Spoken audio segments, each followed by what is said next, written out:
Warning, Supernatural The Crossroads contains adult language and discussions. If you're easily offended, do not continue to listen. Oh, Dad. Oh, Dad. Oh, Dad.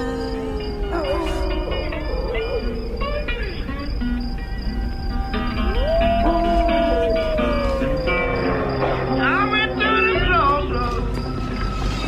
Fell down on my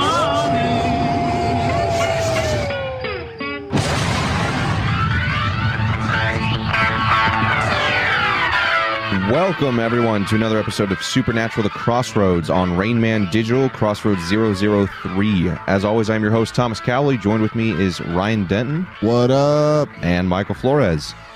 As always, guys, if you're listening to us through the Rain Man Digital app, we want to thank you. If you have not gotten that yet, you can get that on the Google Play Store for free and check out us and any of the other shows on the network at any time you want. Today, we're talking about Season 10, Episode 19, The Werther Project, where we get a little bit of a flashback to the mental letters and how things used to be ran. But we also have some news, and we are going to be having a different kind of schedule for these next 2 weeks or so, and that's actually due to interviews, so hopefully you guys like that. We have this regular episode that's coming out on Monday the 27th, and then we are going to have our interview with Kevin Osric Chow on Friday, May 1st, for all of you guys. That's a little separate segment, so hopefully you'll enjoy that. And then the week after, we've got Monday, May 4th's regular show, and then Friday, May 8th, we have Guy Normanby on the show. He was kind enough to stop by. Nice of you to say that name correctly. I know, right? I think I got it. Then we also have a couple other interviews in the works, including Robert Behrens and visual effects coordinator Ryan Curtis.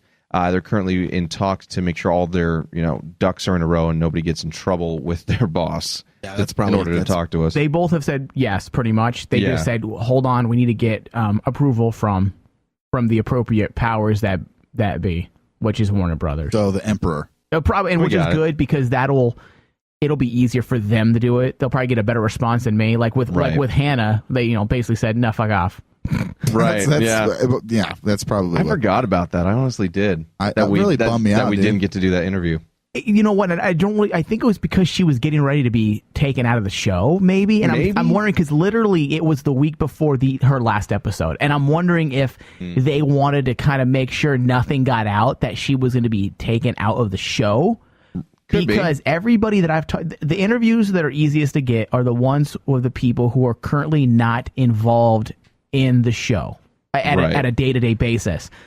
Whereas everyone who's currently connected with the show, they all have to get approval from the Warner Brothers PR department. Makes sense. Of course. And I'm sure, because I got a yes first with Hannah.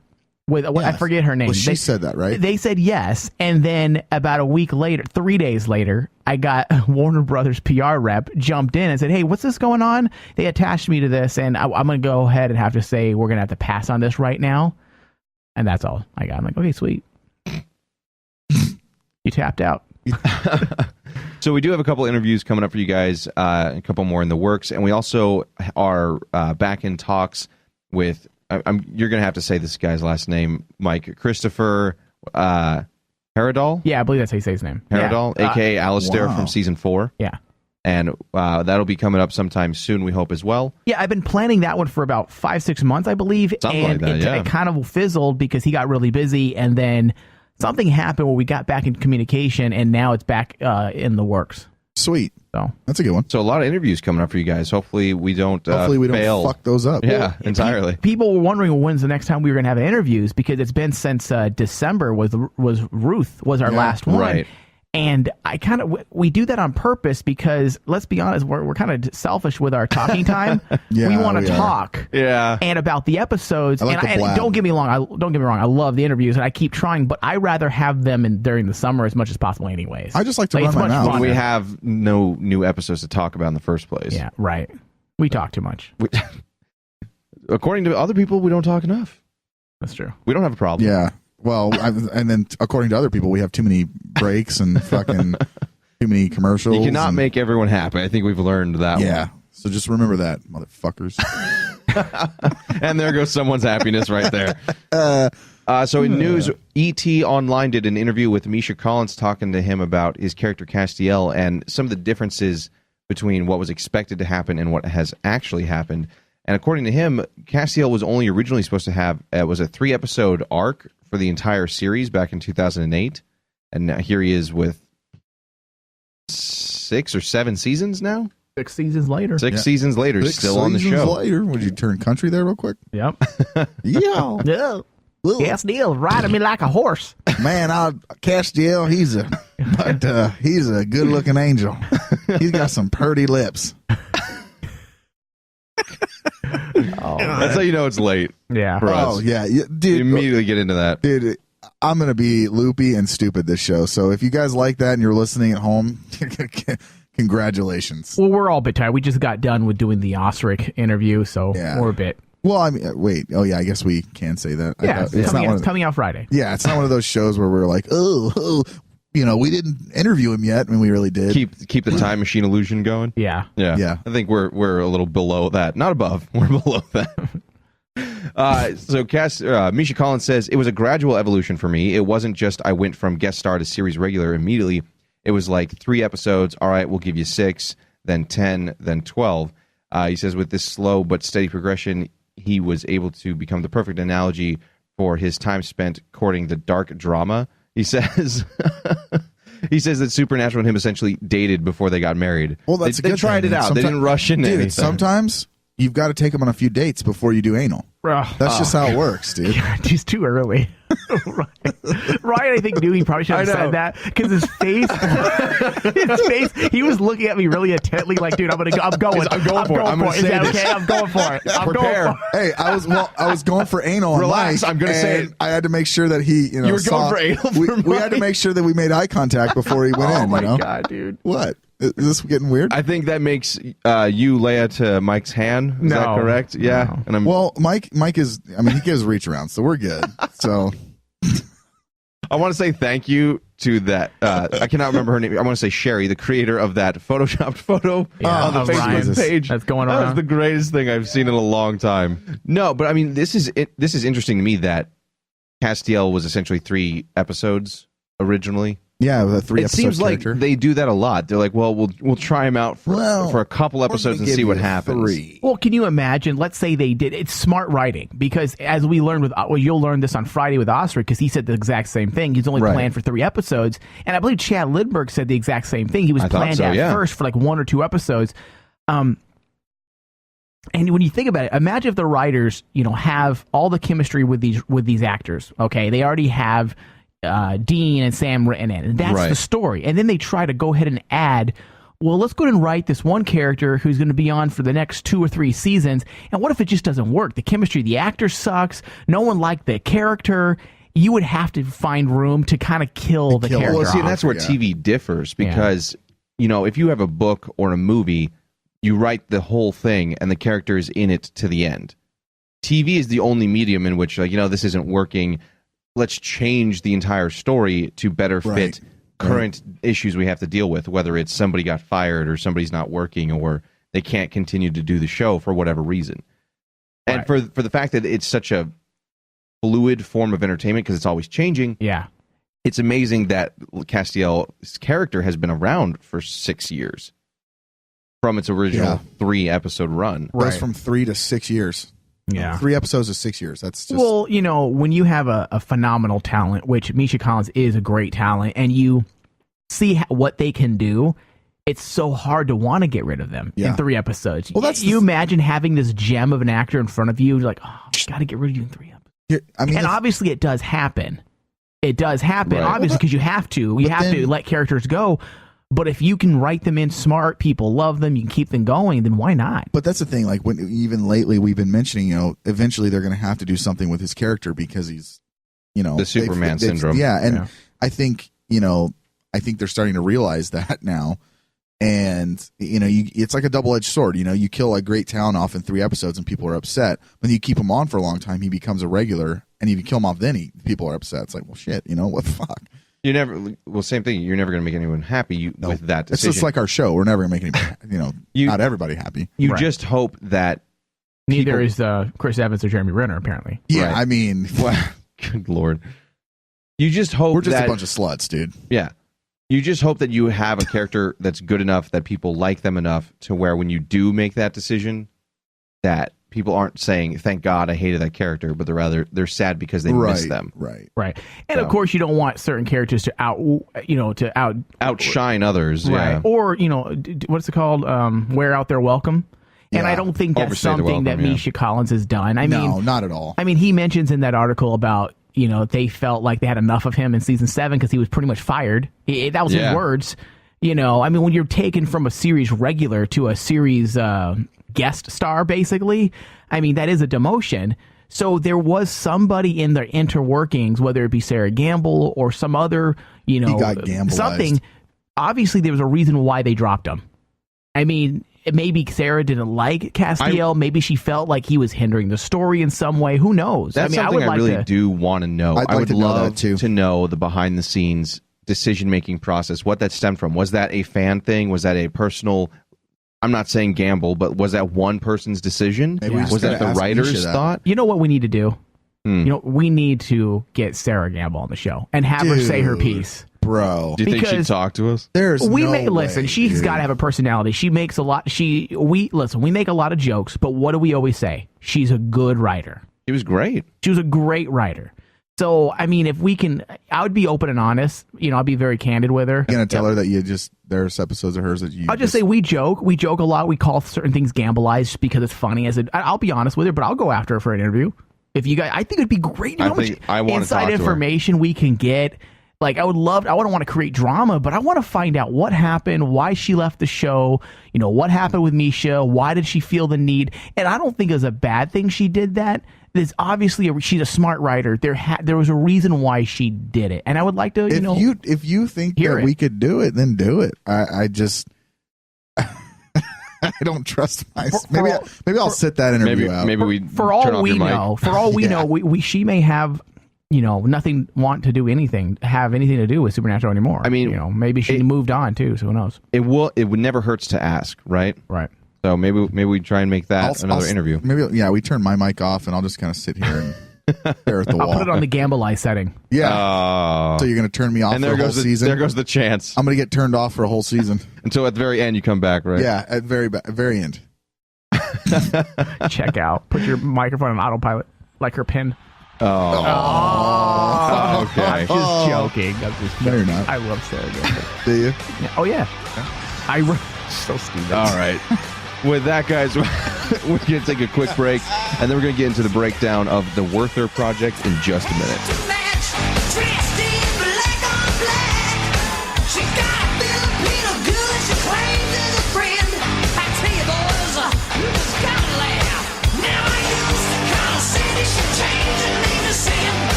Mark of Cain never lets its host die easy. It's just a curse. It can be removed. This is purgatory. There's something about being there. Most days felt like 360-degree combat. Felt pure. Cuthbert Sinclair was named Master of Spells. His work got a little crazy. The leadership called it eccentric and irresponsible. We're done. So you're choosing the Winchesters. And choosing me. Book of the Damned is a spell book for creating or undoing any kind of damnation there is. We translate this thing? I think we can get the Mark of Cain off you, Dean. I don't trust you, but I need help. I need the Mark of Cain off of my brother. And something tells me you can crack this book. The only question is, will you help me? Shall we discuss terrors?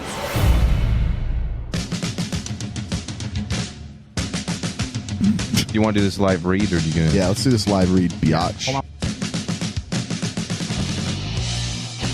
That sounded good. Check. All right, you do the live read, Thomas. Oh, shit. You want me to just read it straight off? Yeah, just put, read, emphasis. Yeah. All right, here we go. We are Radio Lord.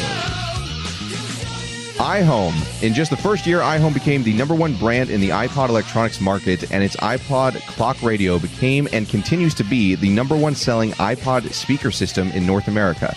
iHome now offers full lines of alarm clocks, clock radios, portable speakers, home audio system, headphones, and a licensed line of iPhones, iPad, Mac accessories, and more. Enter the code RAINMAN, guys, and at checkout, and you'll receive a special discount for all the iHome stuff you want. iHome, man. I have one. I have a speaker at home, dude. I just got my mom a new one. Did you really? Yeah. I just set it up for her. Dude, they're but freaking, they're so good, dude. It's just going to sound stupid, but I carry it in my backpack or like my ball bag when I'm going to play ball, and you blast house music and make everyone else suck. Absolutely, bro. I get my glow sticks out, and I'm like, oots, oots, oots, oots. Dude, people love it. No, dude, for like this smaller than a laptop, like width and stuff, yes, dude, absolutely. It's got surprisingly good quality. It's super loud, yeah. I expected, originally, because I don't believe in anything good. So no, you really don't.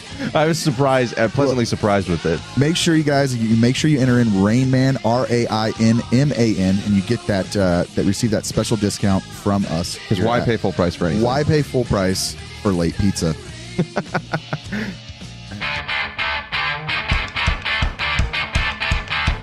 Hello, Rain Man Digital listeners. The new Rain Man Digital app is now available in the Google Play Store.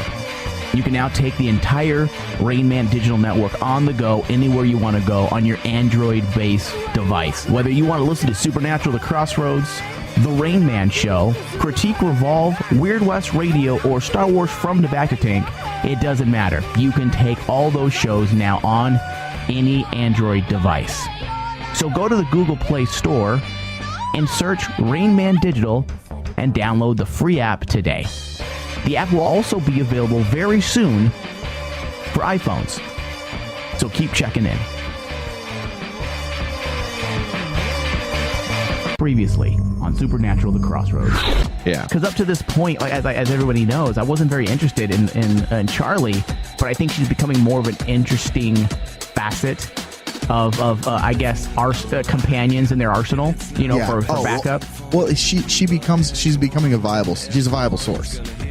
She's viable not only with her computer hacking skills and her nunchuck skills and her bow staff skills. Now, she's not a puss, which is good. No. Like, she doesn't whine about. She took a bullet, kept running, stitched it herself. I would have given up. I'm pretty sure if I got shot in the stomach. You got me. Yeah. Time out, dude. Tap out. Here's the book. I'm done. Time. Yeah. You want this book back? Yeah.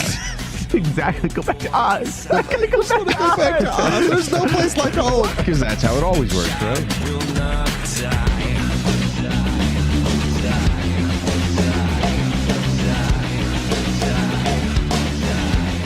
Welcome back, guys, to Supernatural, The Crossroads. Now we're going to be getting into our discussion of episode 19, The Werther Project. Ryan, can you give us a review? Absolutely. This episode was written by our... Synapsis, you mean? What? I don't care, Mike. We're beyond that point. Ryan, continue. Thanks for cutting me off. All right. This episode was written by our favorite Robert Behrens, and it was directed by Stefan Plazinski. That's how you say that word, Thomas. Good to know. Into the synopsis. While enlisting the help of Rowena in decoding the Book of the Damned, Sam learns of a codex that was hidden away in a magical vault by the former Men of Letters, Magnus. Once he is able to locate it, he must contend with the deadly alarm system that has been put in place to protect the Werther box in order to save himself and Dean from its effects and acquire the codex. Now, did you guys watch the teaser for this one? No. Mike, did you? The teaser or the trailer? Teaser trailer. No. Yes. No, I didn't. Yes, I didn't actually this time. See, now, because I just remember that it was some kind of alarm box, and we didn't know why we were looking into it. Yeah. But I'm kind of kicking myself for not realizing what else would we be looking for. We have a book we can't decipher, and there's like 4 episodes left, and this thing has to have protected it. Yeah. I'm kind of like pissed I didn't think to the next level codex? On that one. No. This episode surprised me in a lot of ways. It actually, honestly. dude, I've been planning to talk about that. It did surprise me a lot. So we start with this one literally right where we left off last time, which is rare. It's very rare. Well, the last couple episodes that we've gotten, the opener has nothing to do with this. It jumps ahead right after the last episode. I mean, I'm sure there have been many other times, but the one that I remember the most that was exactly where we left off was season 4 finale to season 5 premiere. Well, season 1 finale to season 1 and 2, same thing. Right, same thing, right? That's a little more expected for a for a season finale, right? Perhaps, but for an episode, for a but regular 8 episode, to 9 didn't do that. Yeah, and just for a regular episode, it's something I don't think. Have we seen that in an actual not a finale, but an actual episode to episode? I really don't know. Have we? I don't remember. Are there any 2-part episodes that we've got? The season 2 finale is 2 parts. Let's not even count 2 parts. Not even to be continued. Let's just a regular episode going straight in. Straight in. I don't know, dude. I'm sure our fact checkers out there will tell us. I mean, but I personally liked it. It gave us a sense that we didn't miss anything. Because that's one thing that I always feel when like Supernatural ends. I want to know what happened over the course of the last 7 days. Yeah. And this time we actually... You want to know how many times Sam took a shit. Right. Like, you want to know those things. Exactly. Yeah. What do they have for breakfast? Do they prefer Fruit Loops or Corn Pops? I'm telling you, it's Fruit Loops. So... I thought it was interesting, and it was just something fun as a fan to be able to go right into that episode and see that we didn't miss anything, especially with the conversation between Rowena and Sam. That's something you don't want to miss. Exactly. What do they talk about? What are the terms? That whole thing. Yeah. And I think that they kind of had to do that for this episode because it shows that Sam's not only desperate to and willing to do pretty much whatever he wants, because he immediately jumps to like, yeah, I'll kill Crowley, no problem. He's always he always does that. He's said that since season 8. He has no. It seems like he has no real connection to Crowley whatsoever. He doesn't care. He doesn't have the same bond that Dean and Crowley do. Yeah. What bond is that? Gold bond. Oh, gold bond. Okay. No, Sam still sees him as the enemy. He still remembers him, despite their bro moment connection, but in the church at the end of season 8. And knowing that Crowley, there's more to him. The Crossroads he still sees him as, and it would bad guy. It'd be interesting to really delve into that, like the psyche of it, the psychological reasons behind it. Because why is There's not a lot of reasons to believe that. Well, not just that. Think for a second. Now, Dean is one character that always seems to connect to people. Dean has that guard, that tough exterior, but for some reason, he always is willing to open up, befriend people, right? Whereas Sam, he trusts them. Yeah, like he did it with Benny. He did it with Crowley. I mean, the random girls he talks to at the bars. Right. The demon in that's season. Not making friends. It's almost like anybody besides his brother. And I guess maybe it might be an older brother thing. He needs somebody to speak to rather than showing his weaknesses to his younger brother. And I think that is it. He's trying to be strong for his younger brother. I mean, that nothing phases him. That. You don't want to put your burdens on someone else. Well, as an older brother, you always want your younger brother. I'm not brother. You want him to look up to you and think, "Oh, my brother's strong," and you don't want to show that weakness. Yeah, and I think that's why. Yeah. I think a couple questions came to my mind in the beginning of this one after their little quick discussion of the settling of terms, and they go into. We see Dean's like, "Hey, gonna kill some vamps," and then immediately he's just like he's going to the grocery store. Yeah, hey, man, I'm going to go pick up some milk, and then I'm going to go slice some vampires' heads off. You cool? You need anything from the store?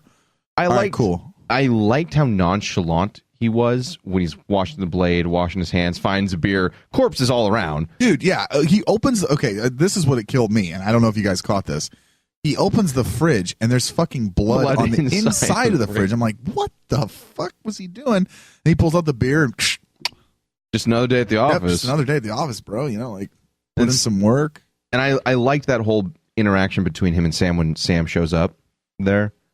Because, the whole, he's like, you're looking at me like I'm good, dude. A diseased puppy. And I think it's a really good example of where Sam's head is at. Is that he doesn't see it as... I mean, Dean's kind of come to terms with it in a lot of ways. He's like, this is what it's going to be. This is the life I have to live now. I accept that. And Sam just refuses to. And he's still trying to coddle him or make sure he doesn't do anything too strenuous or too much murder and death. Which I like that little line saying that he's, it seemed like he's feeding the mark. And that's something that I picked up, that just killing the monsters. Well, the thing is, I got that vibe ever since he's gotten the mark. I mean, we talked about it earlier, that the mark seems to have a mind of its own. Yeah. And every time he kills something, he's feeding into that mind or that, that monster that's attached to his arm. And I think that's a cool aspect of the Mark of Cain, where it's not just a curse, it's its own thing. And I think that's it's sentient. And I think that's what makes it even cooler.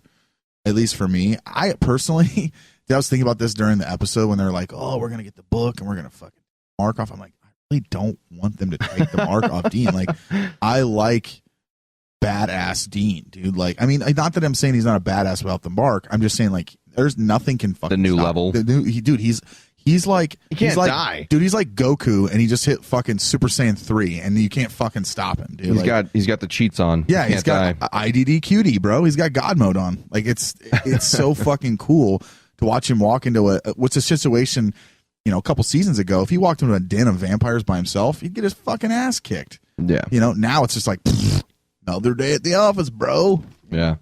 You guys tell me what you thought. Like, with him just killing vampires and being very casual about it, I kind of felt like he was using that, like, methadone when you try and get off heroin. Like, if you don't go back into the drug you were, but you do something to take the edge off. Like, he even said, I think, take the edge off. Yeah, he made it sound like he was a drug addict. Before, and we keep coming back to that reference throughout this whole encounter with the mark, but before he was vengeful about, I'm going to kill Abaddon, we're going to, do all this stuff, I'm going to kill Metatron, and he has all this vengeful hate fueling him. So I think he was careless about the mark, and now it seems like he's had a whole Icarus, he got burned, he realizes he has to be more careful, and so he just does enough hunting and murder to keep that edge, to keep the edge off, as he said. That's the best way to put it. It's almost like, he's the alcoholic that having a little bit now and then to taper himself off. Exactly, dude. And I think that's what. And obviously, when we say a little bit, that's what turns out to be like 12 vampires for him. I thought it was 6. It was a lot. I know that it was more. It was more than 3. Enough for several episodes of CSI. Yes, they were going to need to call in some backup to move those bodies around. Yeah, dude. But that whole thing also, I mean, it made me think that Dean's dealing with it a whole lot better than Sam. Absolutely, dude. I mean, look at Sam, dude. He's dealing with. He's lying. He's working with Rowena. He's lying. He's working with Rowena, and I think that's. First of all, I want to say this in Ruth and Jared, the way they are together, the chemistry there is really good, and I get this really. I don't know why, and this is just maybe me, but there's some tension there. Sexual tension? Not so much sexual. I wasn't no, but for you. But, well, for me, absolutely, dude. Ruth is, Rowena's hot. But I think them together is really cool, dude. They mesh very well together because we've only seen Dean interact with Rowena. Now we're getting a chance to see Sam actually act a little more in depth with Rowena. Yeah, and dude, you can so see why she is like Crowley's mom. Like there's a lot of similarities. There's a lot of manipulation there. And that's the thing I thought was interesting was that Dean works well with Crowley because there's a semblance of trust, right? Despite knowing that they're kind of at odds, and their relationship is far more down the road. It's a lot more. But Sam and Rowena kind of have to trust each other a little bit. I mean, obviously he doesn't. Right. Well, to get what they want from each other, the same way Dean dealt with Crowley before when Gadriel was still possessing Sam. Meanwhile, Sam doesn't trust Crowley for crap, despite what he's done. Not at all, dude. And Dean just wants to kill Rowena, but he's also knows she's very powerful and the whole thing with Crowley and her being her mom. I think it's funny that his mom, with Rowena, that everything keeps leading back to the bunker, dude. I don't know if you noticed that. And her plan, I think obviously there's something there that she wants. She has it. It's the Codex. That's the one thing she wanted. Are you sure though? Because it always seems like everything goes back. I'm sure there's more. I'm sure there's more. Dude, but of course, I mean that's the whole thing. When that lady that she captured, that witch, said it's the middle letters, that started in motion her entire plan and manipulation to get to where she's at. She knew what she was going to do, and she had a plan. She left, Crowley in hell because she knew that Crowley was not going to help her. It was a dead end. She moved on. Now she wants to get rid of that chess piece by killing him and moving on to the next best thing, which is working with the Winchesters. Because apparently they get shit done, as you can tell. Right. So I mean, it makes a lot of sense for her to do what she's doing. But So for me, that goes back to Sam not dealing with it as well as Dean. And he's making more reckless decisions. Both brothers have done stupid shit to try and save the other. But it always felt like Dean made tough decisions with all of the best intentions for the right reasons, with the best choices he had at hand. Like, he trusted Gadriel and he got burned, but he took that based off Castiel's information. Meanwhile, Sam makes deals with the devil in order to do what he thinks is right, and he's far more reckless about it. He did that with Ruby all the way back in season 4. Yeah. Well, this episode, if you remember, the tagline for the year is "Wrestle Your Demons." That's the entire tagline, and that's something that Robert Behrens used as his inspiration for this entire episode, was to flesh out wrestling your demons. This episode, I think, more than any other episode we've seen this far, really shows their internal struggle. Yes, we see it a little bit in every single episode, but this one really fleshed out and said, this is where they're at now. We're on episode 19. These are the demons they're working with. I mean, they're wrestling with. You have Dean in purgatory dealing with that and an easy way out yet again, possibly ending his life through suicide. And then you see even Sam and what he's going through and his demons showing that he's willing to do almost anything, including kill himself to save his brother. Did they? Yeah. That's the genius behind this entire episode, is Robert Behrens, is the writing and how he stayed true to in one episode. He brought it back and reminded us what the purpose of the season was all about. Did they mention it? I don't know if I caught this in the episode, but did they mention the codex, like it actually being the codex, the Abraham the Mage, like the whole? It was a specific codex that could decipher it, the Book of the Dead book. That's all we know. Okay, so we don't know for yet if it's the actual the codex. Well, what do you mean the codex? Well, there's the whole myth of like Abraham the Mage wrote the codex. I don't know what you're talking about. Okay, well, there was a codex. I don't know. Is this some real life reference you're making? I'm pretty sure it is. I'm going to double check it. Like, okay. I'll double check it. I think as far as we know, it's the Witches Codex. The Witches Codex. Okay, that's what I thought, but I wasn't sure. And then I'm probably going to, I'm sure fact checkers out there will know better. But I'm going to do a little researching. So do a little Googling.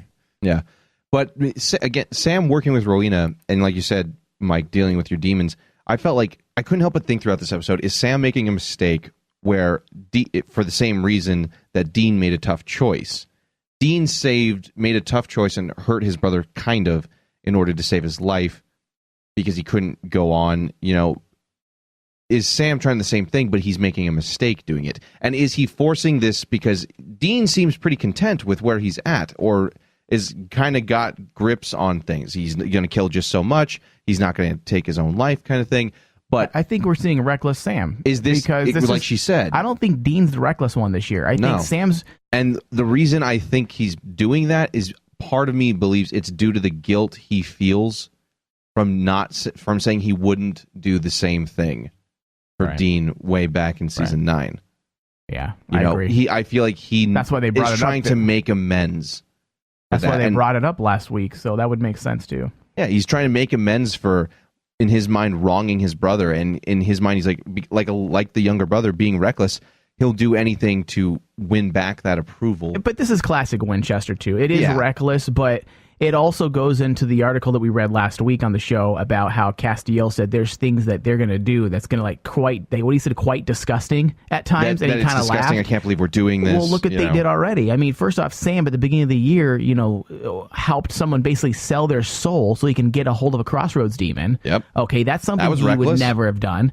And then this time, he's so obsessed with getting that cure for Dean and getting that codex inside the Werther box that he took a woman's life, basically. Like, he was responsible for that woman's death. Yeah. I'm not saying he's a bad dude, but I don't think he's not using his head. He's not stopping and thinking. He's going head first and not really thinking of the ramifications. And that goes all the way back to him feeling guilt over what he said and the fact that Dean died. Because he did die. Your head, bro. Well, because like you said, Mike, he got one guy sold his soul. He started hunting and murdering demons, no problem, to find his brother. He went after his demon brother, one-armed, with half-cocked plan. He was just doing anything and everything he could that he thought would help get him to the next level of making things right. And I think we're going to see that come to a head at the end of this season. And part of me is like, we've been focusing on how much Dean is kind of in the limelight lately, but I think we can now see all the moving parts that Sam's been involved with that are going to result in something big happening. He hasn't just been sitting idly by. I think it's just been more subtle than we realized. I think Dean's the one who's kind of has most of the control now. Like, I'm not saying Sam's out of hand, but when you think about it, no, but Dean is doing things like, for example, not burning the Book of the Damned. That's a risk. That's a big giving it to risk, Rowena. Bro. That's a risk. I'm talking about Dean, meaning Dean's more in control of himself than I think even Sam at some point. Yeah. At some points, because and Dean's dealing with the mark, which was funny. Well, because he's taking care of it. Meaning, usually Dean always, and we have seen it this season, but Dean will just kind of, shut the door and pretend things don't happen. Right. But I think him taking the edge off, knowing that he needs to kill something, that's a perfect example of him trying to deal with it. Knowing that, hey, I have to murder something, so let me go attack, a bunch of vamps by myself. But Dean's dealing with the problem the best way he can. And it's actually more commendable when you think about it that he's actually taking responsible steps to kind of keep himself in line. Right. It's like that analogy you brought up with the opiates, the methadone and heroin. Yeah, it's that's what he's doing. He's giving himself a little bit of that to make sure he stays on track to stop the shaking hands. I mean, I agree with you, but at some point, that's how an addict falls back into. Oh yeah. So I mean, that's the risk. And I think that's what Sam's afraid of. Right. I think so. I'm just saying, like, yes, I agree with you that it's very responsible for him to go and kill these vampires, knowing that he needs to kill something to feed the mark. Yeah. But at the same time, that's when things could get out of hand. So he's got to be careful, obviously. But I mean, so far we've seen. I think as far as my opinion, I think he's dealing with having this mark of Cain on his arm pretty fucking good. Well, I think that shows how far Dean has come in the last 10 years. Like you said earlier, Mike, the Dean we know from the early seasons when he was in hell, he's like, we're not talking about it. We're just going to shut up and bury put it under the fucking rug. Sweep it under the rug. And now he's like, this is the situation. I accept that. Yeah, he's grown. Yeah. I'm going to move on. And I think Sam's kind of realizing there isn't, because part of him always, I think, thought, like he said to Charlie, eventually he'd get out, he'd go back to school, it would just be one more job. And he knows this is his life now, but I don't think he realizes it's not exactly going to have a fairy tale ending of they clear all the monsters, they shut the gates of hell, and they retire to the countryside. Just like seeing somebody go down the drug route, yes, they may be doing their best to be clean, but people outside of that still think maybe there's a way to cure them. Maybe there's something we can do to solve this problem once and for all, and that's not always the case. I will say this. The scene where Sam is sitting there with the tape recorder and he presses play and like spools it up and everything. Yeah. And then it transitions into like that flashback. I love that scene. Dude, so good. So good. And that scene, I mean, first of all, that Magnus, which now I remember who it is. It's right. The dude that Dean cuts his hand off with the fucking first blade and everything. Was head off. Or head off. Yeah, sorry. Same thing. The head and hand, they're like pretty much the same. Just because your two are always together. That's a different head, dude. I thought it was cool because you're almost sitting there with Sam, letting that unfold in front of you. Like, you know what I mean? Like, I know that you felt like you were listening in on the tape as well. Absolutely, and I thought that's what made that shot super, super cool.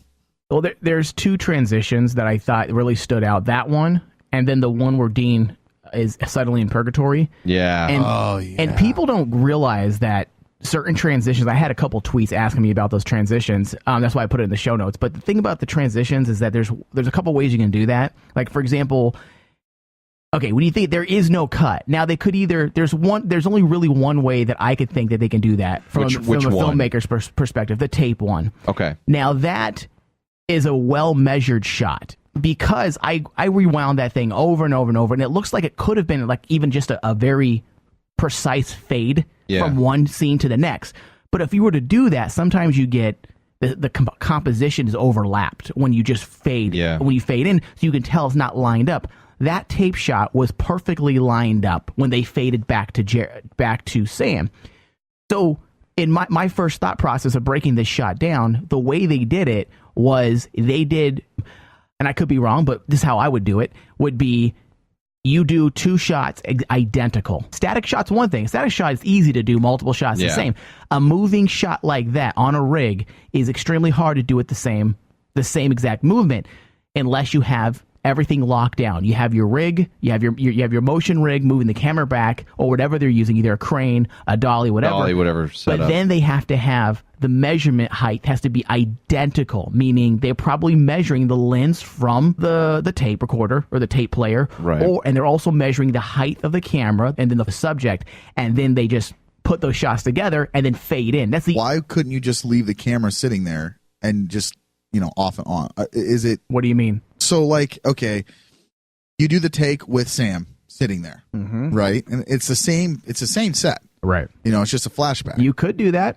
So have Sam just all of a sudden just walk in real fast. Yeah. So or say, he's saying turn off, stop recording. So you do the take with Sam, and then you turn it off. Then you have the other guys come in, turn it back on, and it's just then it's already lined up. Do they do that? You can do that, yes, but your movement has to be the exact same. They move the camera. I don't remember it. I don't recall if they moved or not. They pull There's back. no point in which there's this exact stop. Yeah. And that's where if you did it that way, you could, but there'd be a slight frame of motion overlapping. stopping. Yes. Gotcha. And since it was that smooth transition, which I mean, theoretically, post could do something about that, but that's a lot more work. Yeah. And that's why, again, Robert Behrens, I'm sure, usually when you're writing, I could be wrong again, but usually with television, and it's the same as in feature film writing, you have to write these transitions in. Yeah. You're writing everything. You're writing the shooting script. This is the well thought out writing that Robert Behrens always does. You can't just decide all of a sudden in editing, we're going to do a cool transition. Yeah. It has to be written because the script is the schematic for everything that's going to happen on that set. So the camera guys know, okay, so this shot's going to be basically almost like the transition's all going to be one. Okay, so we have to work this out, figure out exactly how we're going to do it. I mean, one show is remarkable for transitions is, remember Spartacus? I mean, remarkable transitions. You would go from the most craziest shots to another shot in one transitional movement.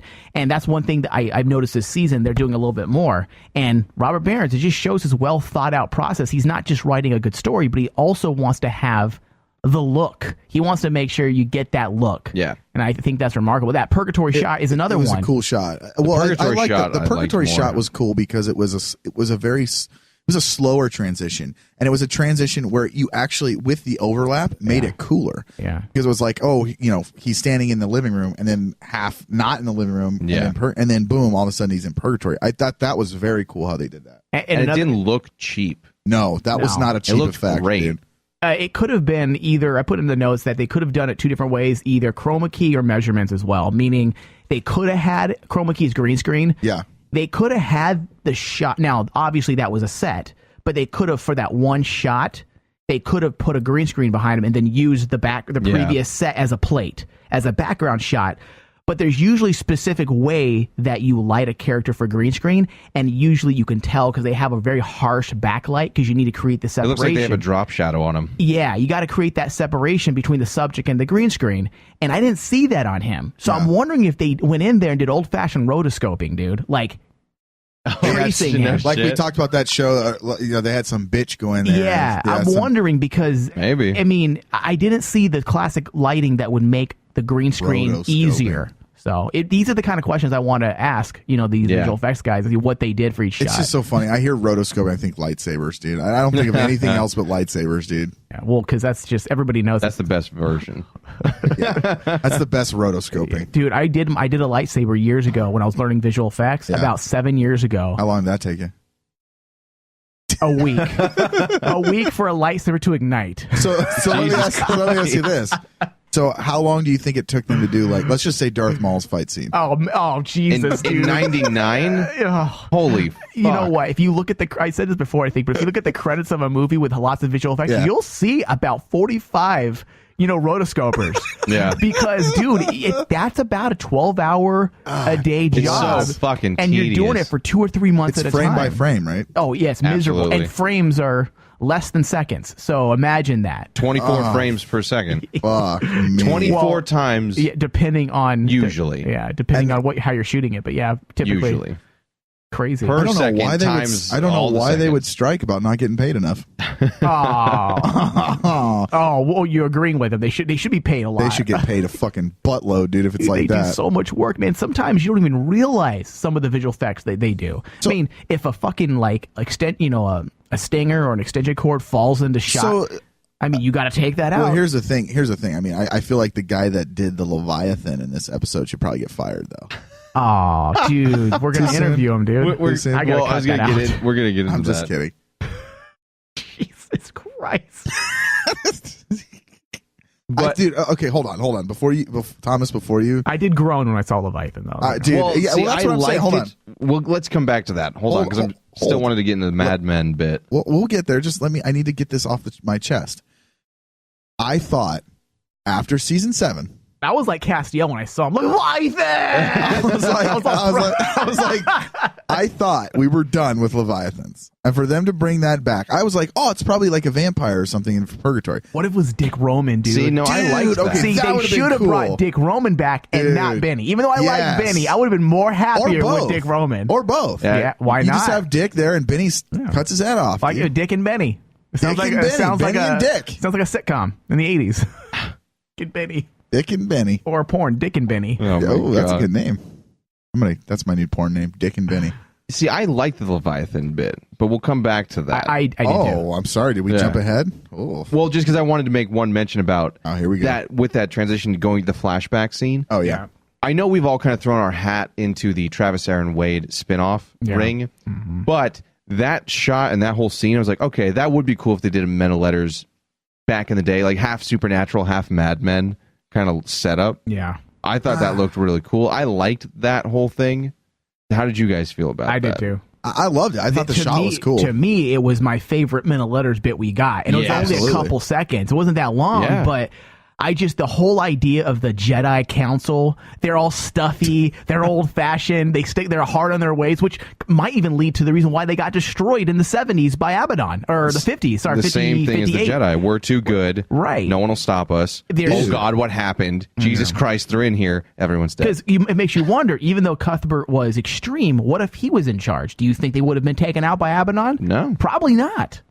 So, I mean, I think there's a lot to explore in the Men of Letters world. Do you think Cuthbert would have killed younglings? Oh, God. Probably. Too soon? Yeah, probably. And he's such he's a remarkable talent, man. Especially, I liked him better in this episode than we saw him when he was just being a dick to Sam and Dean. This episode, it just something about it, man. I don't know if he was just more comfortable in the role. It was just more dynamic dialogue. I love the idea of an extreme character that looks at things differently than the rest. And yes, I wouldn't say he's evil, but he definitely is extreme. He's ruthless. He's ruthless, yes. He's like, you want a safe that no one will open? All right, it'll kill everyone who tries. Well, that's what you said you wanted. Yeah. You know? And I think those type of characters are interesting to me. Yeah, they're much more... Yeah. We flawed characters are always far more interesting. than just like, nothing ever bad happens. But I agree. The 1950s look is just so fantastic. And I think a Men of Letters, Mad Men style, you know, would be really cool. Smoking cigarettes, drinking martinis, boning hot redheaded chicks. I don't need another Mad Men, dude. I don't need No, it's that. Mad Men and Supernatural. How you doing? Just let it happen. How's your mama? Just playing the taps right on her big old boobies. That's terrible. Now, so we find out after that little flashback about the vault, the safe, whatever, which I thought that was a really cool concept, that it kills people flat out. That was it. Well, I mean... And we got to see the whole thing. And Mike, you said this before. It's like off before Mike. It had that steampunk look to you. Yeah. I thought What so. did you guys think of the vault? I liked the design of the ball. I thought it was cool. If you guys know who the prop designer was for that, if it was in fact, I wasn't sure. It did look at some points. It looked like it was legit, like it was there, a physical. I think it was object. And then sometimes it looked like, obviously, when the spell started, it looked like it might have been, a visual effects shot put on top, composited on top. But the vault was really cool, man. And it just started making me wonder and think, like, I would love to interview the person who designs all these supernatural props because they're all the effing first cool. Blade. You know what? Let me do a little digging. I might be able to find out who the prop house is for that. Okay. For find out, because I would like to get them on the show, because that vault alone, I want to know what their inspiration is. Obviously, it has a steampunk feel with the gears, but I mean, that's just the thought process. And this is what makes Supernatural such a good show, man. They put so much thought into the little details. I mean, and I also put in just the since we're going back a little bit now, like just the entire 1970s set. Yeah. My pet peeve is period pieces that aren't spot on, and you cheat your way through a half-assed budget, meaning you cheat things so much that you don't really believe you were sent back in time to take a peek. This whole the opening teaser and the 1970s look was spot on. Dude, all the products, I look at shit like that. Yeah, so do I. All the products were fucking spot on. The old labels and stuff. The old labels, the clothes, the fucking hairstyles. cars, the hairstyles, the shoes, everything about it was very, very 1970s. You know, the TV with the old school, you know, buttons and shit. But the one thing I noticed that really got it for me was when she goes downstairs to fuck with, you know, the laundry, and there was that big old box of laundry detergent, and it was so 1970s box of laundry detergent that I was like, sold. We're in 1970. People don't realize all that comes into play, and they just the attention to detail, all of that in one episode. Yeah, you know, Robert Barron's, bro. Yeah, it's like a saying awesome now. I'm just gonna start doing Robert. Oh, this one's directed by Robert. And then they'll know. They'll be like, oh, that's who that is. Robert Barron's episode. He's not doing the show anymore. He's listening, and he's going to be like, oh, my God. These guys. Did anybody else? He's all like, what if, like, right when he answers the phone for the first time, he's all, how did my dick taste, guys? Dude, if he says that, I'd be like, that would be fucking awesome. That'd be amazing. I'd be like, it tasted like the greatest Supernatural episode. I couldn't taste it. It was in the back of my mouth. Oh, you got to compliment the man, I have no right? gag reflex, so. Oh, my God. They have a gel for that. Do they really? Yeah, just coat your throat. Why do you know that? I give it to chicks. Dude. Keep it back. I give it to put it in my back pocket. You carry it with you, just in case. I can't do that thing because I have really bad gag reflexes. Shut up. Here you go. No, not anymore. Good God. Tricks of the trade, man. When you're my age, you know, we do anything and everything. Anything to get it up. Yeah, exactly. See Alice, bro. Keep that in the other pocket. He keeps lube in one. No, I keep the lube in the belly pouch. And, wait, you have a fanny pack? You have a fanny pack? Yeah, that's it. Wait, hold on. Fanny pack. I know we're getting off topic here, but do you take a fanny pack to the gym? No. Are you one of those guys? No. Okay, good. Thank God. He doesn't do that many steroids. Yeah, no. Oh! That's true. Did anybody else laugh like crazy when the gun comes out pointing at Sam's junk and he's just like, ah? Yeah. Like, you deal with monsters on a regular basis, things beyond the veil of horror for most people. And he's just like backs away slowly just because the gun's pointing at your junk, dude. Who wouldn't? Well, listen, dude, they've never come up against a monster that goes after their shit, right? They always try to bite them or something. That's one monster that they definitely would lose against because they'd run away. I would too. Dude, I don't want to lose my junk, dude. But listen, if there was like some type of like dick-eating monster? Yeah, like a Wendigo that like dick. Wendigo? Oh no, it's a Wendigo. Can we look at Dad's journal to see if he's got anything on this? Chastity belt. What the fuck? Yeah. Man, Dad, what the fuck? Yeah. Oh, wrong journal. That's one monster. You just laugh. You know what? Screw this town. We're done. Yeah, you know, they can die. Yeah, you know what? Oh, this town's going to get their dicks eaten off? Oh, well. Can we have the hashtag for this week? Can this week be Wendigo? Can that be the hashtag for this week? Good God. Wendigo. What, dude, Thomas? Yeah. Slow clap. Thank you. Very well played on that one. Oh, man. Finally, he's the host of the show. Deliver. Oh, fuck you. That's definitely not too Tweedledee and Tweedledum over here. Hey, let's not get angry, Reeling the two Thomas, of them that I'm just funnier than you. The only difference sounds like a Wendigo's got his mouth. So back to the Leviathan now. Can we get back on that? We're getting there. We're getting there. God damn it. Let's jump into it before Ryan busts a nut all over the place and then the show's over. Well, just send in the Wendigo and we'll be good. I liked the Leviathan throwback scene because really. I'm not done yet. Oh, I'm sorry. Because to me, that shows that it's connected to the previous events of the series. It's not that the Leviathans were this one-off shot that we ask everyone to totally forget about and act like it never happened. You can't Highlander to them. You can't forget it. You can't pretend it never happened. If you don't act like they've talked about Lucifer. There's They've no talked reason, about. though. Look, dude. No. Hold on. Okay. They've talked about Lucifer. He comes back in a reference. Cain was mentioned all the way back in seasons 4 and 5. Look at where he is now. The events of the past directly affect where they are, lead them to where they are now. And I was liked that they didn't act like the Leviathans never happened. Yeah, But you can't do know what? that, yeah. If you act like they never happened, then you waste an entire season of my time more than watching the season. But I'll look out for the Leviathan. And Dean's all, who? Yeah, it's like No, you don't play off like shit. Wait a second now. Hold on.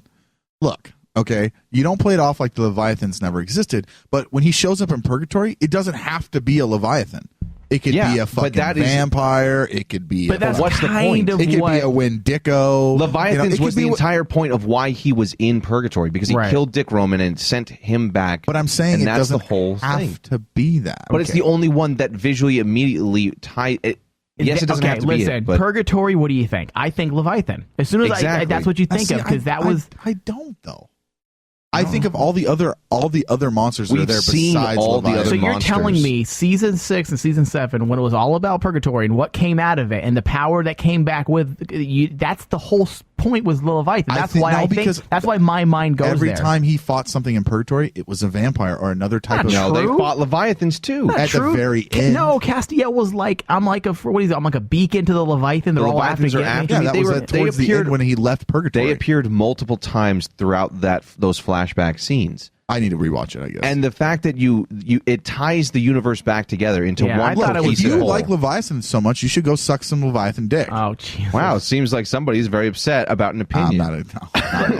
Not at all. I just thought that listen. was funny. I liked it from a storyline aspect. I will say that when it showed its Leviathan, I'm like, oh, it doesn't look as good. Hold on. No, this is what I'm going to say. I agree with everything Thomas said up to that point. Okay. I actually felt they stepped their game up. And if you look at the Leviathan shot, I have a still that actually you have a before Adam, and after? I think his name's Adam, one of the visual effects coordinators of Supernatural, tweeted out earlier today. And I got to say, when you compare the newer Leviathan to the older Leviathan, go look it up on the internet, dude. Well, why do I'm not going to pull it up right now. I'm speaking. The Leviathan, to me, the Leviathan looked a lot more cleaned up, a little more well put together as a visual effects shot. Yes, it still had the CGI look. It's going to. It's a fucking mouth with teeth and a tongue. Yeah. So, but at the same time, I felt like that was one of the better versions of Leviathan we've seen when it comes to a visual effects shot. It is much better looking. It was more cleaner. It was more real feeling than the previous shots that we have seen. I would have bibbed it. Do you have the name of the let me see if I can pull it up. Hold on. Yeah, because all I'm getting, I put like... I have all the old pictures. Yeah, all the old stuff. I was actually happy to see the Leviathan because I never had a problem with them. I had a problem with what they turned him into, as I always say. I just had a problem with there being just a random face on their, a mouth on their face. Yeah, because every monster's got to look how you want it to look. Exactly. I am the person that watches the show, am I not? Plus, the Leviathan to me spoke more about the power of the Werther box because its entire goal is to make you want to die and or kill yourself. Wow. Makes you want to die and or kill yourself. And if it's what other monster that's in Purgatory would Dean have any problem fighting? Right. None. So to me that it fit in multiple ways, and I was glad to see them do it. And even as we sat there and he went back to Purgatory, before we saw him, I was like, is Benny going to show up? Yeah. I thought that would be cool. What? I didn't know he was going to show up because I didn't watch the preview. I was like, oh, sweet, Benny. Makes sense. It made total sense. Well, because that's his sweetheart, when Castiel's not around. It really was. Like that's his Denny. bromance. That's his side the dick. ship, Denny. That's his side dick. So but you know what I'm saying? Like, let's talk about, for me, since we're in Purgatory right now, let's talk about it. Okay. I felt that story fit so well. The purgatory, his demons that he's wrestling took him back to purgatory in the sense that it was different than Sam's, whereas that's where he last, I think, as you could say, as the story told you, where he last felt comfortable. When you think about it, it was pure. And that was pre-Mark too. It's simple. It's simple. It was pure.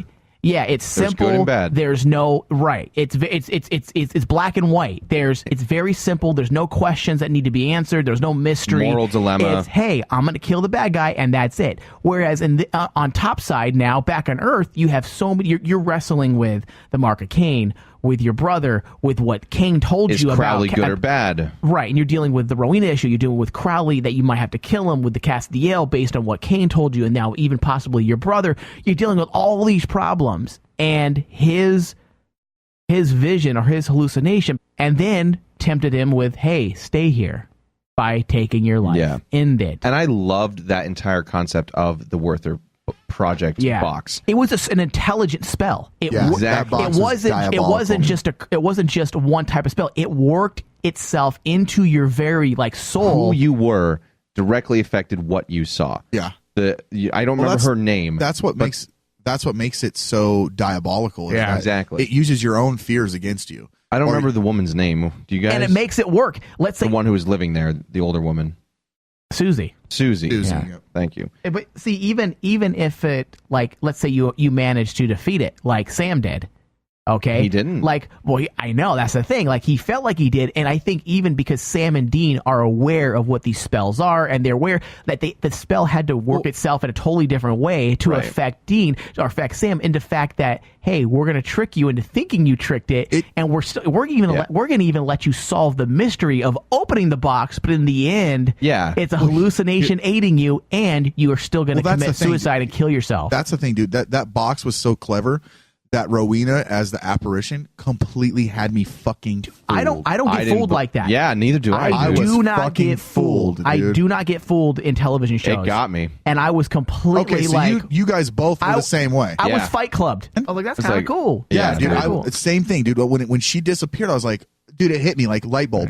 Yeah. Well, as soon as Dean walked in, and you noticed, no, not even that if you see the shot, the way the shot was, it was a 2-shot, and you saw no Rowena in the center of them where they should have been. So I was like, oh my gosh, she's not really there. Yeah, it's a hallucination. That was really cool. And the fact that Dean was Sam was in worse condition than when Sam was in his own world and Rowena was there. He wasn't in that bad of condition as when Dean walked up to him. He was actually near death. See the truth, right? And that's the thing. I loved that whole bit because it said a bunch of different things at the same time. Like you said, it's a smart spell. For Susie, she had that guilt, easy kill. Dean, it went for, he feels like a monster, and the only true place for monsters is purgatory. But he's overcome that, which is where we've said he's grown, he's a stronger person now. He knows what he needs to do with the methadone killing technique, essentially. It played on Sam's guilt entirely, but also Sam's a little bit smarter, I would say. In general, that's kind of how they play it. Right. But it also shows intellectual his weaknesses. Intellectual is what I'd say. It exploited his weakness of wanting to save his brother. Yeah. And it was smart about it. Well, it did the same thing to Dean, exploited a weakness. It wanted to save your brother and Castiel the pain of having to kill you as a monster. Yeah. Do it yourself. Yeah. But that's what I loved about that. It reminded me of one of my favorite games, Silent Hill, where everyone is in their own little personal hell, and what you see is different than what other people see. And it knows how to play you because it knows your guilt. And with Sam, that whole bit about, like you said, one of the greatest revealing shots for me in this episode was that he's like, it's not that bad, I'll give it more blood. Dean comes in, and Sam's like slumped against the thing, not knowing any better, in a critical condition at that point. And I just loved that reveal, because it, like you said, right, I totally... Had me, dude. Until Dean came down and said, he's going to punch that bitch in the face. I'm like, oh, God. And then I'm like, wait a minute. Oh, shit. Shit, yeah. Well, read the conclusion that I wrote. Like, that to me sums up what this episode was about and what you just said. I'll read it. I got it right here. The tagline for this season, Wrestle Your Demons, and Robert Barron used that as his main source of inspiration while writing this episode. At face value, this episode seems simplistic, but when broken down, you see the layers and the depth of the story. It reasserts certain supernatural Winchester archetype of we are stronger together than apart. This has greater meaning than just the physical sense. It's so true. Yeah. I mean, do you guys agree with that? Absolutely. I mean, this stronger together than apart is something that it's always been a part of Supernatural. Absolutely. But every once in a while, you need to be reminded as an audience, and by using Sam and Dean. I mean, Dean went off on his own. Sam went off his own. But like, guys, the only way you're going to take out Lucifer again, is by being together and working together. And it's true. And especially when you have such a strong relationship like them, they need each other. And that's not a flaw. That's not. I mean, yes, I think last season we said that Dean was a weakness, but it's not a flaw. It's a weakness that can be exploited. Yeah, but it's not. But it also makes them stronger. Right. Which is the entire point. And this is why this episode, Robert Barons again. Robert Barons, like I think he truly understands. I'm not saying anything about the other writers. He truly understands Supernatural, through and through. Like, he's done his homework. Yes, he hasn't been on since day one, but he understands it. And even the smaller, or not smaller, but less obvious things, the more subtle things raise a lot of questions. Dean, they tie to a chair, which I laughed a bit when Rowena, the hallucination version, was like, we have to tie him up. That could be fun. I'm like, I see where Crowley gets it. Dude, I got a boner when she said that. Do you think Jeremy Renner and Chris Evans would call her a slut? Yes. Dude, But you see that he can break out of the chair. Yeah. One arm. Break out. Yeah. And he doesn't kill himself, but the more subtle thing is like, okay, he's strong enough to not commit suicide, but how much of that is the mark and how much of that is Dean? Is that a change of his character? Is that the mark controlling him? Where does control lie? Which part has more control over Dean's actions? In that regard. Yeah, right. I don't think that's something that's really small to pick up on, but it speaks volumes. Yeah. Obviously, I don't think Dean would have taken his life, but at the same time, he's aware that the mark wouldn't have let him anyways. Yeah. I'm wondering, okay, Sam wasn't able to defeat his hallucination, whereas Dean... Because it played on his guilt. Whereas Dean did. Do you think that's the mark that helped him break through the fog? Right. Do you think? Yes. I don't think so. You think Dean's that mentally strong where he can break through a magical spell? No way, dude. That was a mark, bro. Because I would keep questioning that. Like, I don't know. I'm not saying you're wrong. Right. I'm saying it's a decent question. Yeah, is he mentally that strong to break through that spell? I think or is it the mark that helped him see through the fog? I think it was a mix. And I think one of the reasons I say that is because he looks down and when he's talking to Benny, he looks down and the mark is hot, red hot. Like you can see it through his shirt. Yeah. It's obviously helping him. And you can't see through denim. No, dude. Absolutely not. I mean, you can't see my penis right now. Are you wearing denim? No, not at all.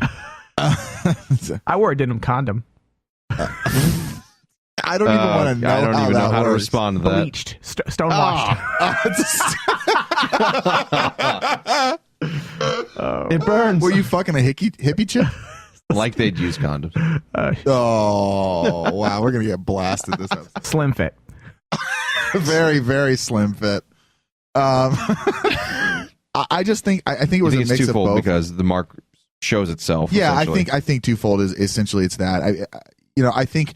Well, what made him break out of that chair? That had to be the mark. That had to be the mark. Yeah. To just splinter through it. Okay, so then where did the mark come in? The mark didn't want him to kill himself, or does it want him to kill himself so he becomes a demon again? It could. So what did Dean actually defeat? Did he defeat the mark in killing himself and then becoming a demon? Or did the mark want him to defeat this hallucination? I think the mark gave him the strength to break out of the chair because it just senses bloodlust, frankly. That's what I kind of leaned for, too. And yes, he's protected from certain things. We don't know to the extent of what physical damage Dean can take that the mark can recoup him from. He had the mark when Metatron killed him. Yeah. It didn't save his life then. It just turned him into a demon. So what does it want? But I believe that whole decision of killing Fragment Apparition Benny was Dean's because it's all about that acceptance. He knows who he is, what he has to do. Yeah, I agree. How he has to live with the mark. He has grown from where he was even a season ago with being vengeful and just killing Abaddon for the sake of killing Abaddon. You know, it's that, I think it's a sign that acceptance of who you are and what you are can help you get through a lot. Yeah. And that's what that whole thing was about. Right. Knowing who you are makes life's decisions a bit easier. If you're confident in who you are, know who you are, then Absolutely.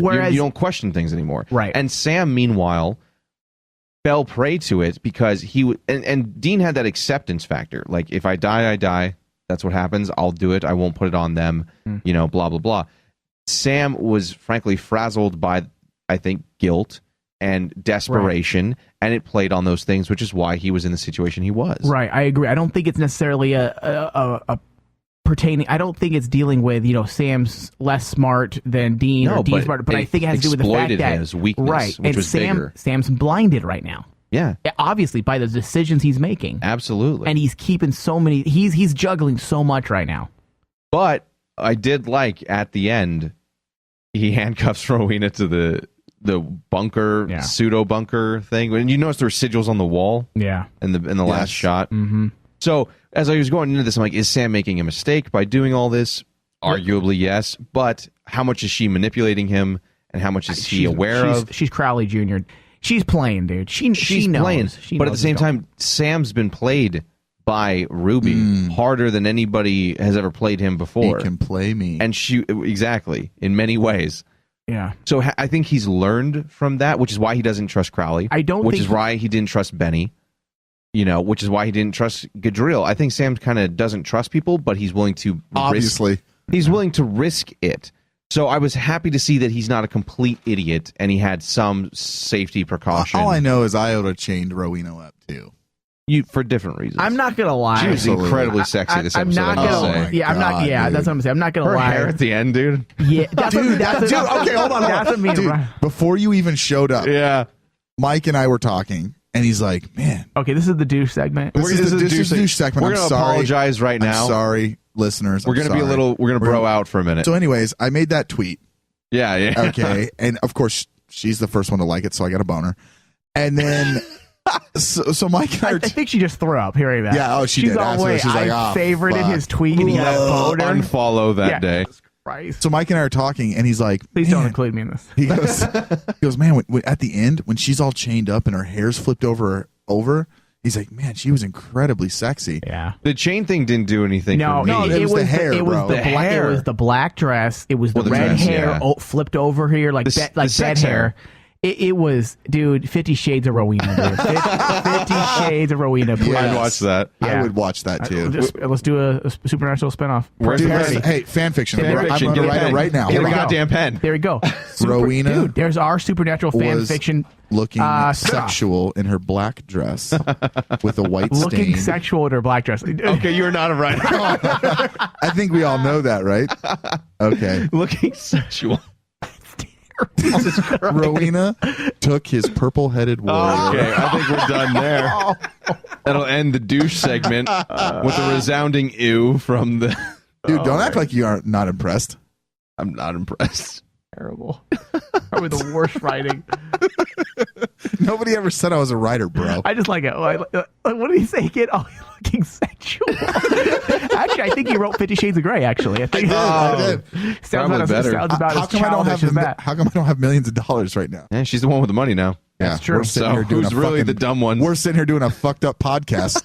Talking shit about someone who's smart enough to make money off fan fiction. Oh my god. All right, so guys, let's get into our reviews here. What's your letter grade on this one? Ryan, you went last I'll be last going time, first. so you're going to go first now. Okay. Me. This episode... As if you had a statement prepared. No, absolutely not. I wing them every time. You guys know that. This episode, I really, really like this episode. Okay. There was something about the whole Sam and Rowena working together that I just thought behind Dean's back, that's very old school. Yeah. I definitely found the visual effects shots in this episode were fucking awesome. The the first opening scene, the 1970s scene, where everyone, I'm like, where are they going with this? Why are they showing this entire family? And then for them to all kill themselves in succession like that, first of all, was fucking creepy. And the mom, the shot with the mom was the one that creeped me out the most, because I'm like, what is she going to do with this? Is she going to stab herself in the head? Is she going to... that shot with the mom was very creepy. Like, it goes to show you the last 3 or 4 episodes that we've gotten, the openers are fucking nuts, dude. Like, they've been getting better and better, I think. Right. The design of the Werther Project, or the box, was fucking phenomenal. Why are you looking... What are you doing, Mike? God, you're fucking my review up, you asshole. That's all right. I always edit it together to make it sound intelligent. Oh, wow. Burn. I'm going to give this one an A, and I'm done. I'm just joking, Ryan. I know, I'm kidding. No, I think the transitions between not only 1950s, but then also with Dean going into Purgatory, right. Were phenomenally done. And for an episode like this to fool me, I mean, and I'm not this. I mean, again, you guys are the pros. I'm just the fanboy. But for an episode to fool me like this, like for me to not get that until the very end, is something that is movie worthy. Yeah, in my mind. I mean, I don't know if that sounds correct, but that's very movie worthy, like the ending of Inception or something like that. Right. I got that feeling when she disappeared. I was like, man, how did I not see that? Like. Very well thought out, man. We say it. I know we blow Robert Barron's, man, but god damn, the dude can fucking write, bro. Like, this episode, I'm gonna give it an A+, dude. A+. There was something about this episode, man. I'm sitting there watching it. I watched it yesterday morning, and I'm just sitting there watching it, and I'm like, bless America. It was so God bless America. God bless America, dude. Like, I was like, fuck, this episode is so well done. It hit everything, man, for me. It hit everything. It was tied into the plot. All walls, dude. It hit the just the visual effects, the tying into the story, the acting from Jared and Jensen, awesome. And then the whole plot twist with Rowena, dude. It was just something about an episode like this. I'm gonna give it an A+, dude. I have to. It was perfect for me. Mike, what about you? I'm going to go ahead and give it an A-, just get the grade off there. And the reason why I'm only giving it a minus is because I just wasn't last episode, but A- for this episode. But, Robert Barron's, as I wrote in the show notes, he wrote a clear, concise map that would be used to explore some internal struggles and clue us in on the Winchester's mental state, which I think is always fun to explore. It's always fun to see where the Winchesters are at currently, because they're a roller coaster of emotions, and from episode to episode, from event to event, from catastrophic dilemma they overcame or underwent, it affects them. And when you can write an episode and give us something that matters, that's relatively a simplistic story. Right. When you really break it down, I believe it's not the most involved. I believe I wrote it down. I think there was only 4. I want to say there was. Give me 10 seconds here. Let me Google this up. Pull this up. I think there was only 4 acts, I believe, in the entire story, which is usually in television you can go anywhere between 4 to 6. When I was breaking it down, there seemed to be about 4 concise acts in the story, but I think the less acts actually aided in the story and keeping it tidy. You had a clear, concise beginning, middle, and ending, and that's something that we see over and over that Robert Barron's does. There's always concise writing in his script. He's not loose with his writing. Yeah. Everything's very tidy. Everything's there that needed to be there. Yeah, everything that needs to be there. Everything to tell the story and actually make you reflect in the end, and not the classic reflecting that we get a lot in Supernatural, which a lot of us love, but sometimes it's overdone. Sometimes where it's Dean and Sam talking in the car exposition. At the end. And a lot of times we love that. That's part of Supernatural. But then when you can go away from that and still give us that, but without seeing it, in this story, it said so much. The part with the brothers being stronger together, the way the Werther box was made, I mean, the fact that they use the Werther box as again a plot device to tell their story and to exploit weaknesses in these characters and see who can overcome, who doesn't. It really shows you and foreshadows things to come or what could come, which is always fun in television shows. What could come doesn't mean that's what's going to come, but you can see where they may triumph or where they may falter. So A minus. I think everybody did a phenomenal job acting all across the board. Again, agreeing with Ryan, the chemistry between Ruth and Jared was obvious, and not. Right. I'm not saying anything sexual. No, I'm not just saying sexual at all. Just that they had great chemistry. Yes. I even more so than possibly Ruth and Jensen had in previous episodes. Yeah, I feel like Ruth and Jared really connected. Yeah, Dude, I agree. Absolutely agree with you on that. All right, so that's an A minus from Mike. So for me, guys, this one, I loved this one for a lot of reasons. I thought the writing, as we've said, was impeccable. I thought that, like Mike said, such a basically simple concept had so much going for it. And I loved more than anything else the ties to different things that had happened. I love how the Werther Project shows Magnus getting expelled, which shows how he survives the Abaddon, Armageddon, which has him holding the blade, which is who we met in season 9. And I loved how all of that then ties into the Coven and the Book of the Damned and the Mark as a whole. I loved the Leviathan showing up just because it showed us that season 7 wasn't forgotten or a waste in any way. It still had to do with how Dean got to where he is now and the person he is now. I loved the chemistry between Sam and Rowena. I thought they had a great job. I loved the Silent Hill factor about the box and how it's your own creepy, personal hell. It was creepy. Watching people, your family members just off themselves around you.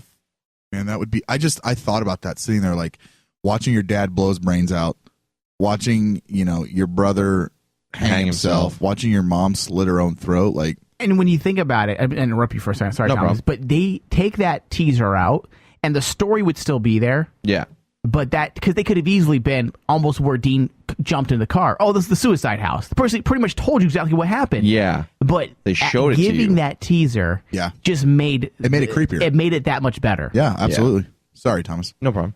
So I loved that. Silent Hill is one of my favorite entertainments as a whole. So I loved all that about it. I loved how everything had to do with one another. Men of Letters from season 8 had to do with the Mark from season 9, had to do with the Coven from season 10. And I feel like Carver is starting to... It's taken a long time, but in many ways... And yeah, there are still some things that we have questions about. But in many ways, he's tying together all the stuff that he's set up for a long time. And I think it probably would have moved faster or more would be tied up had there not been a season 11 coming up. When you know you have another year, you push things out more and you change a little bit because as we find out, when you start with a character with 3 episodes and go to 6 seasons, things change dramatically. But I love the visual effects. I love the story. I love pretty much everything about this. So for me, this one's a solid A. Solid A? So like an A, what? Like what percentile? A 95. So A minus. Solid A.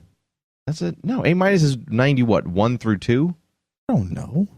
Well, you never got one, apparently. No, I always got A pluses because I'm fucking smart. I also loved, real quick, the fact that we learned so much about where Sam and Dean are, like Mike said, on an emotional level from such little subtle things, such as the ability of the box to manipulate or not. The other television shows can take pointers from Supernatural's writing.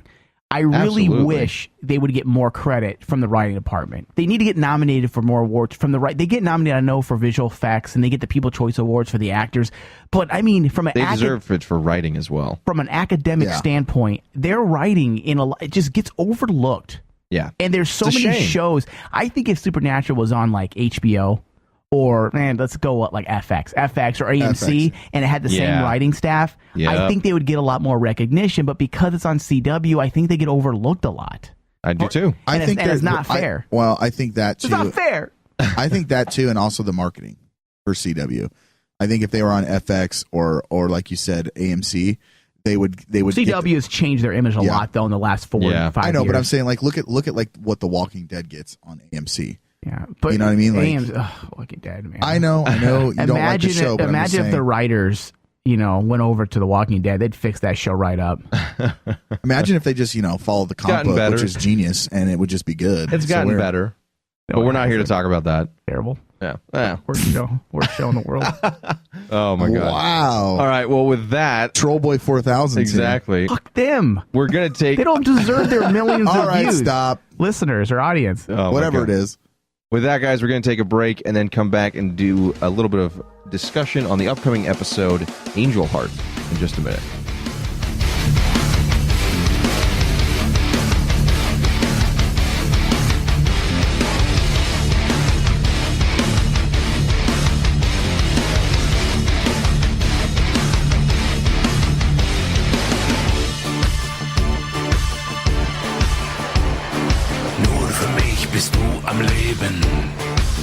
The universe of Rain Man never stops. This past week, the Rain Man digital host competed for Marvel's Age of Ultron screening tickets. Superhuman senses due to his blindness. Daredevil. Oh, great. Let's stop the clock. Stop the clock. One more question. Oh, shit. Greg can still win. Tony, I think, gave up. Tony gave up? What's Greg at? 5 seconds left. Scientific genius can stretch, shape. Fantastic. Who was that? I sound like Greg. That was Greg. Oh, that's totally me. All right, and that's the contest. Looks like the winner is Thomas. Yes. Came from nothing. Yeah. Just like Eminem. He started from the bottom. Now he's at the top. He's fucking Drake. Oh. Bookmark RainManWasHere.com and catch up on the fun.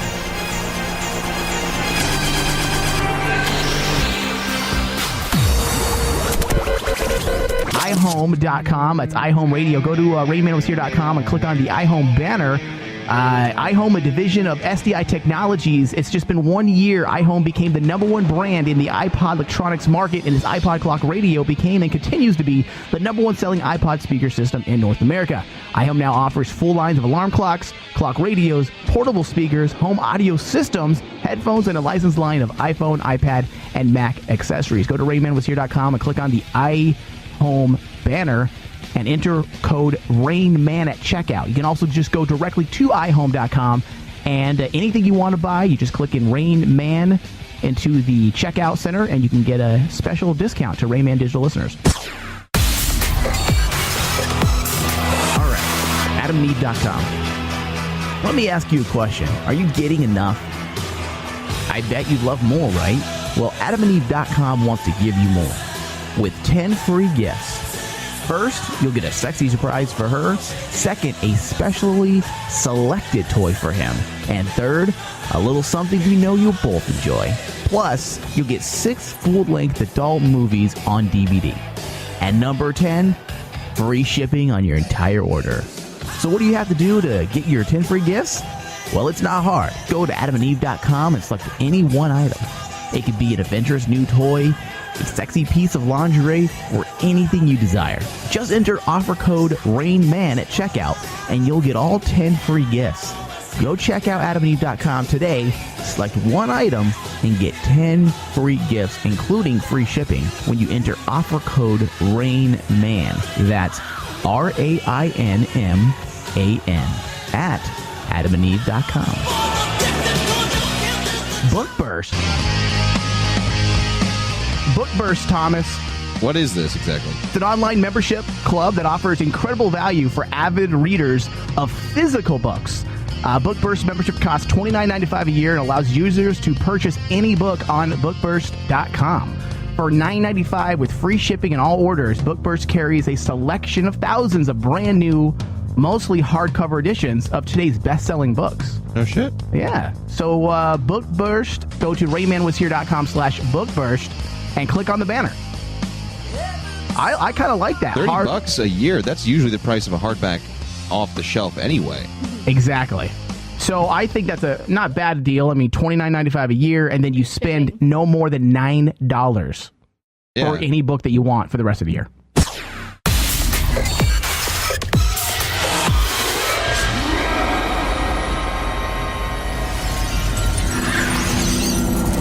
This is Crossroads 003. All right, guys, and we're back here with our last little segment for this episode, talking about the upcoming episode 20, Angel Heart. Ryan, you've got a synopsis. I do. Claire Novak returns. Yay. Sorry, I couldn't help myself. When Claire Novak gets a lead on her mother, Amelia, who has been missing for years, Castiel asks Sam and Dean to help her. Castiel feels guilty for what he did to the Novak family and wants to make amends by reuniting Claire with her mom.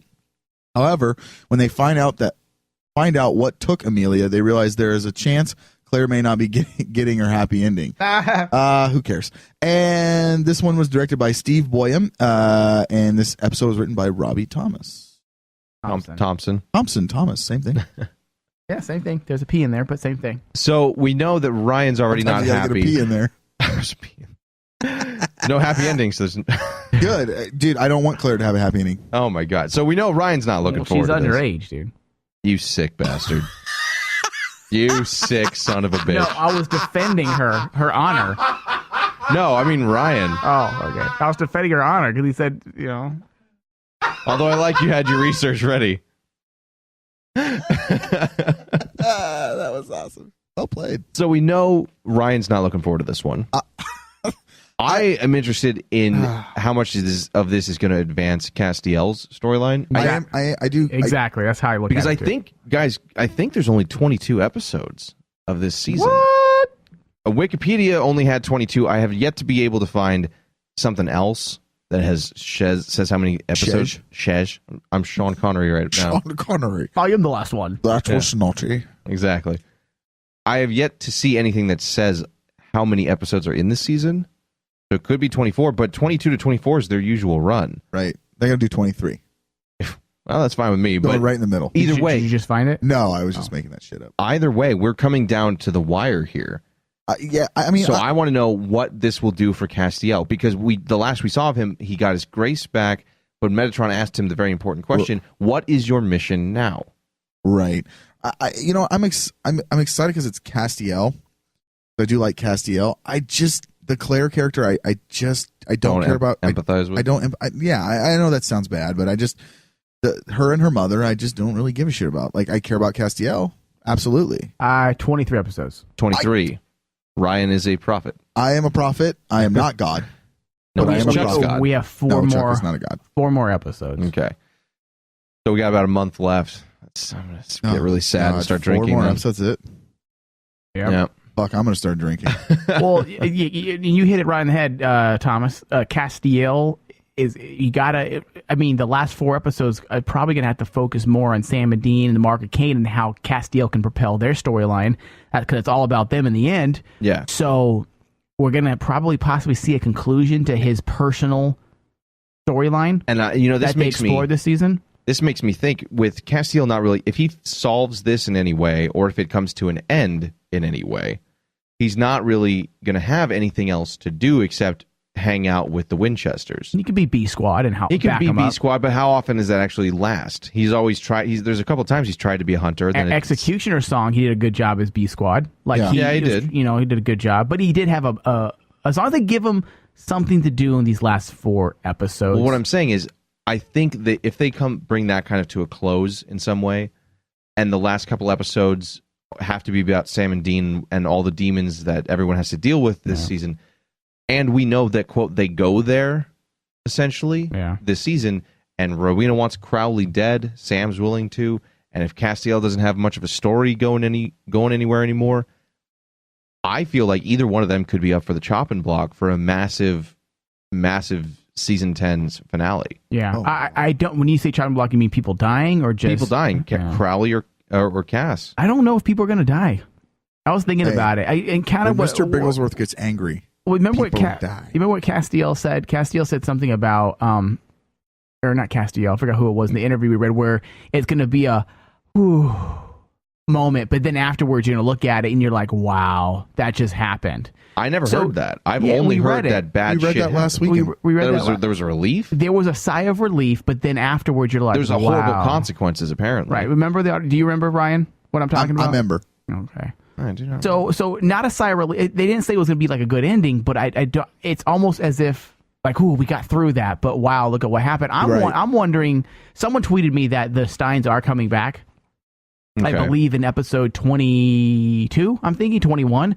So I'm wondering if, obviously the Steins may be the big setup for season 11, and maybe we got through that, but then, oh shit, we cured Dean with the Book of the Damned.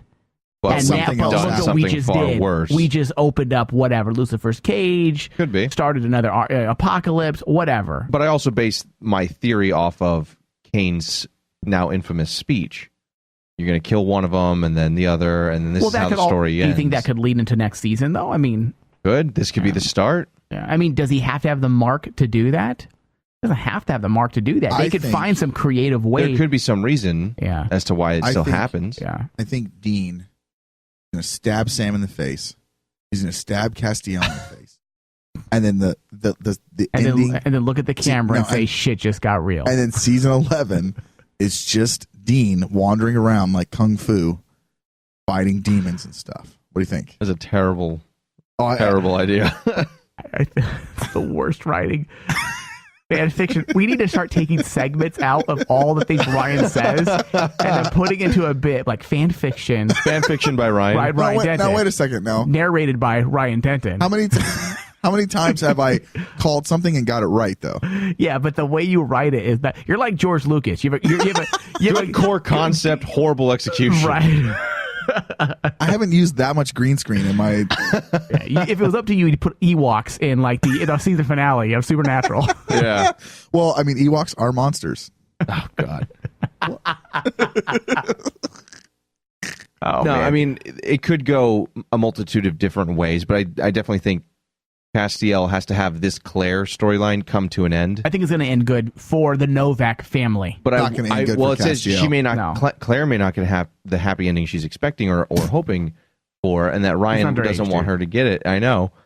Regardless, I don't know why you have to keep saying Claire's going to get a happy ending. It's written. That's inappropriate. Somebody else needs to rewrite these synopses then.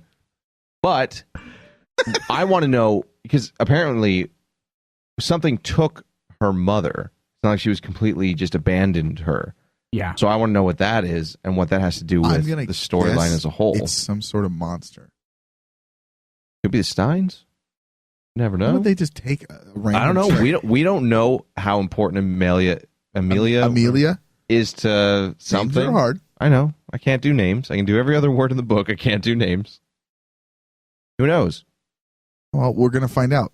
Yeah. Next week. I'm actually I'm thinking, I'm kind of leaning toward the fact that Claire and her mother will be united, so that is done. That's done with, right? Because they're probably not gonna. Every season has its own focus, and obviously, as we keep saying, and what the writer said, this season's is more personal. Right? They're demons.